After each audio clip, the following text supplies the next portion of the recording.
Imagine a place where the jungle swallows secrets whole, where the air hums with things you can't see, and the ground itself feels alive, watching you.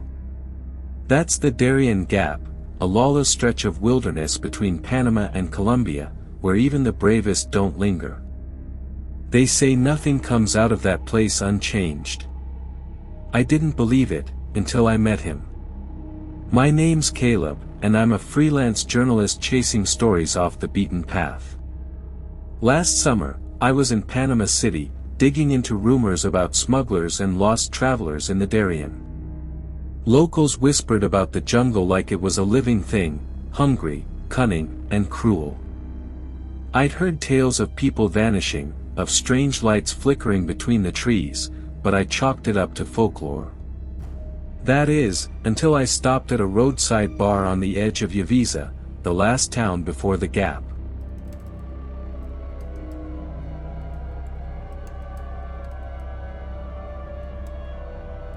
The bar was a dive, sticky tables, flickering neon, and the kind of quiet that makes your skin crawl.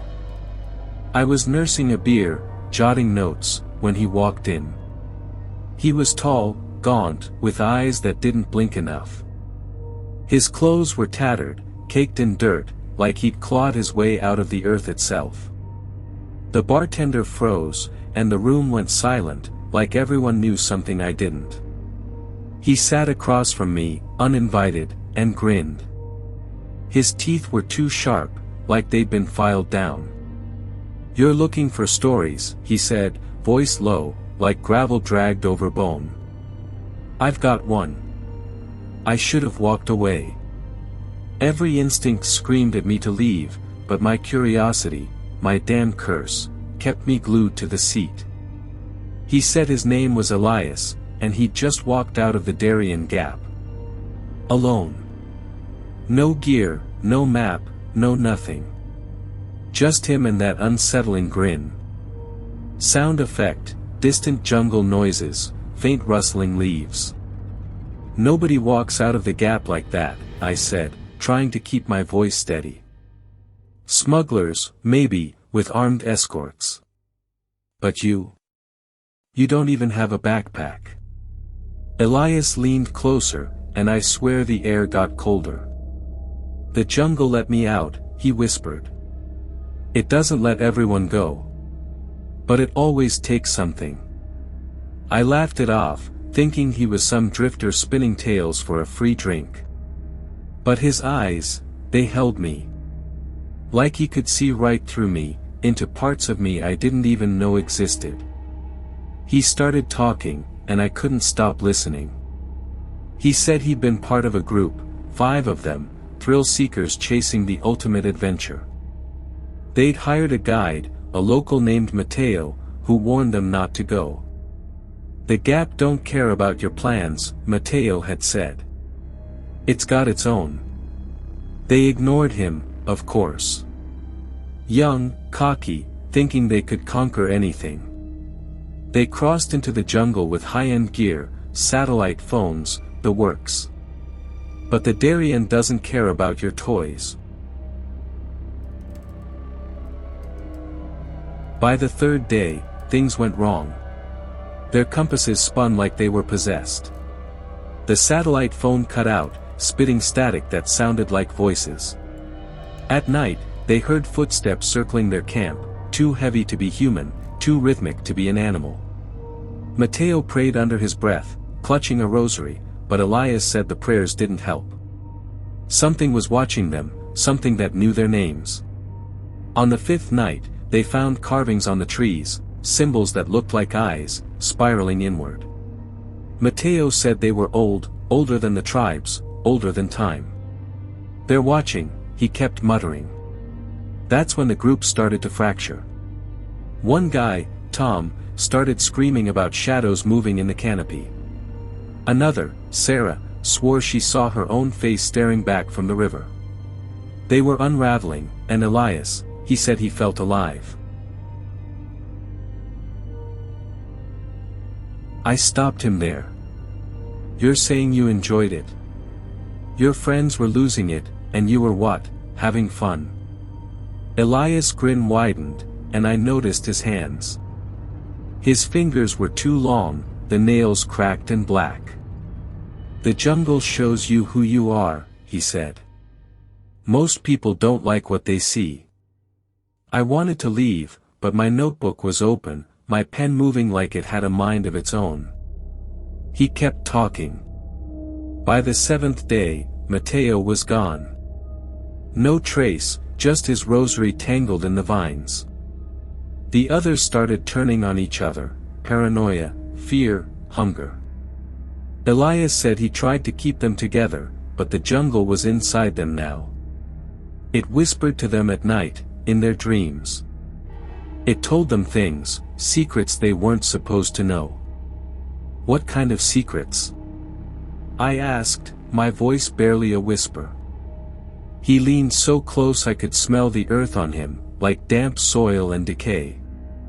"The kind that make you want to stay," he said.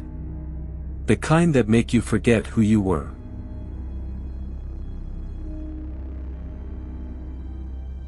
That's when I noticed the bar was empty. No bartender, no patrons, just us and the hum of the neon sign. My phone was dead, though I'd charged it that morning. Elias didn't seem to notice. He told me how the others vanished, one by one. Tom ran into the trees, screaming about eyes in the dark. Sarah walked into the river and didn't come up. The last guy, Javier, just sat down one night and stopped moving. Elias said he buried him, but his eyes flickered when he said it, like he was hiding something. "And you?" I asked. "How'd you get out?" He didn't answer right away. He just stared, and I swear I saw something move in his pupils, like a shadow, darting across his eyes. "The jungle and I, we made a deal," he said finally. "It let me go. But it's not done with me." I laughed, nervous, trying to break the spell. "What, like you sold your soul to the jungle?" He didn't laugh. He just reached into his pocket and pulled out a small, carved stone, shaped like an eye, just like the ones he'd described on the trees. He slid it across the table. "Keep it," he said. "You'll need it when you go looking." "I'm not going into the Darien," I said, pushing the stone back. He smiled, and it was the kind of smile that makes you feel like you're already lost. "You will," he said. "The jungle's calling you now."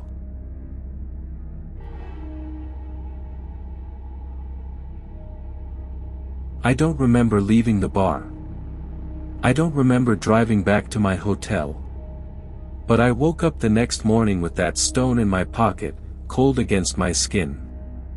My notebook was filled with words I don't remember writing, names, dates, coordinates.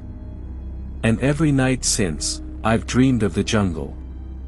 Not the kind you see in documentaries, with monkeys and bright flowers. This jungle is dark, endless, and it knows my name. I hear footsteps outside my window, too heavy to be human. I see eyes in the shadows, watching, waiting. I haven't gone back to the Darien. Not yet.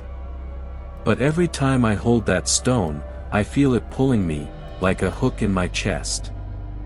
Elias was right, the jungle's not done with me.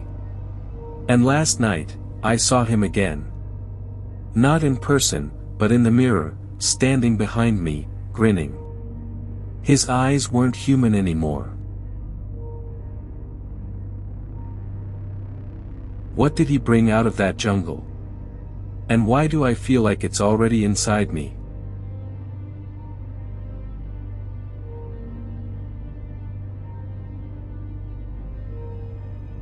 If you felt that chill down your spine, don't turn away just yet. This is only the beginning of the nightmare that crawled out of the Darien Gap. Subscribe to Whispered Fear and hit that notification bell so you don't miss part 2, where I dig deeper into Elias' story, and the thing that's been following me since that night.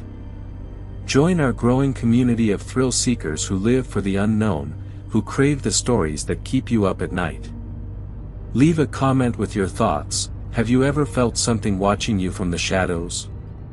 Share this video with friends who love a good scare, and let's unravel this mystery together. Until next time, keep listening for the whispers.